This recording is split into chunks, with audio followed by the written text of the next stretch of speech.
Welcome to Deep Thought. Pay attention to new movements. I'm going to tell you what, and this is kind of related to what I was saying in the last podcast. Like I used the example of the vegan movement and how it's starting to affect some of the stuff they selling in stores, even in restaurants and everything. Pay attention to any movement, whether it's political, whether it's social, anything, because it can affect the overall environment. Like even though many people are against these movements, like QAnon and the MAGA movement, they still affecting politics. They're still affecting politics, regardless whether you're for them or against them. That's having an effect on politics and what they're talking about. You pay attention to it. Black Lives Matter and everything, regardless how you feel about it, it's still having an effect. You know, whether it's right wing, left wing, and those are just political movements. Think about more social movements, because one of the things I always pay attention to is subcultures, because just on subcultures affect people's behavior. It can affect how they eat. It can affect how they dress. Like one movement I've paid attention to over the years, it's not talked about as much now. It's not talked about, but it's still there, and that's like the natural hair movement within the African American community. Men and especially women wearing their hair more natural. African American men tend to wear their hair natural anyway.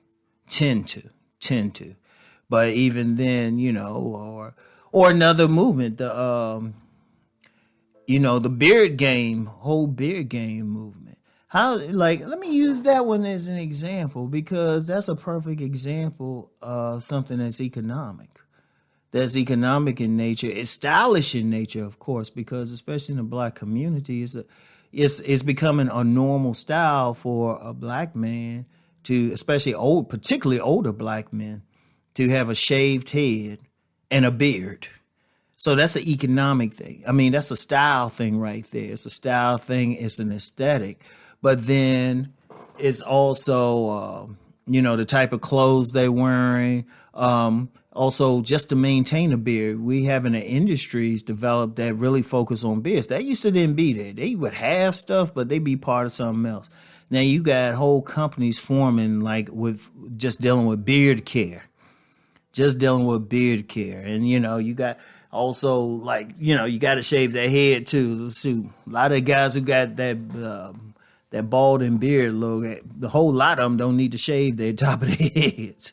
But it's significant. It's an aesthetic, it's a look and everything. Or even when sometimes they overlap. Let me get with the vegan thing again, particularly in the black community. A lot of those vegans also into holistic living and everything.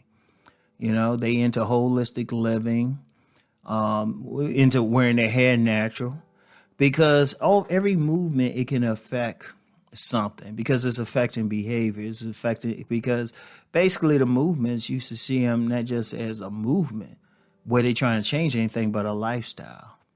And those lifestyles are very important, not just for making money, the economic piece, because if you're vegan or you're wearing your hair natural or you're a goth and, you're wearing all black, there's always something to it. Like the cannabis, whole thing around cannabis, legalizing cannabis. There's a few magazines I have, and I would go through them, and it would be more than just talking about like types of smoke and everything. They would have stuff on food, clothing made from hemp. I think it's Kent. I don't know. I'm having a blank right now. But they had a whole bunch of stuff. That's economic. I mean, you have whole states like the state of Colorado. They changed their whole thing behind cannabis and everything. That's significant. It could be a religious movement. Because I know some people call them cults or something, but a lot of them are peaceful. They could be within an established religion. And people, it affects behavior. It can affect politics, because, that's a big deal. Many politicians might follow a certain religion. It affects how they're going to interact with the world, can even affect relationships. Let me use that last one. A lot of people use the term hypergamy, which means to move up, but you can also have what they call endogamy. I think that's how you pronounce it, but that's basically where people stay within their group, like the Amish. Certain Jewish groups. You have certain groups within Christian path that somebody's not going to go outside of it, and it's easy to develop a new movement and stuff. You have like one movement that's not talked about within the African American community, and it's still there, but it's extremely quiet for now. Is you have a group of African Americans who specifically practice African traditional religion, and they're real quiet right now. They've always stayed quiet. They tend to stay out of the news, but it's affect how they're going to, one, just behave, how they look at stuff, how they look at the greater society in their place, and it's a different set of behaviors. But in general, always pay attention to it. Always pay attention because and I've said this before, I pay attention to any subcultures or anything like that just because of my experience working at the U.S. Department of Justice, and I was working. That's when I found out about the deaf community. I didn't realize there is a full-fledged culture.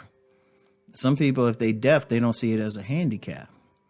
They don't see it as a handicap at all, just a different way of being. The autism community, right? There's an autistic culture. They just see it as a different way of being, But always pay attention to it. Pay attention because you never know how it's going to affect the overall thing. Because one thing with subcultures, a lot of times they become majority cultures. Like I'll give you a well-known subculture that became a part of the mainstream, hip hop. That was a subculture at first. Now you have people dressing a certain way, listening to certain music, even talking a certain way. That's a mainstream thing. You never know. And essentially, indeed, you have some businesses, individuals that get paid just to spot new trends, new cultures and everything because, well, there's always money. So, but pay attention to it because you never know how it could affect the overall environment. All right. So anyway, that's all I have for now. Get back with y'all later. Peace and blessings.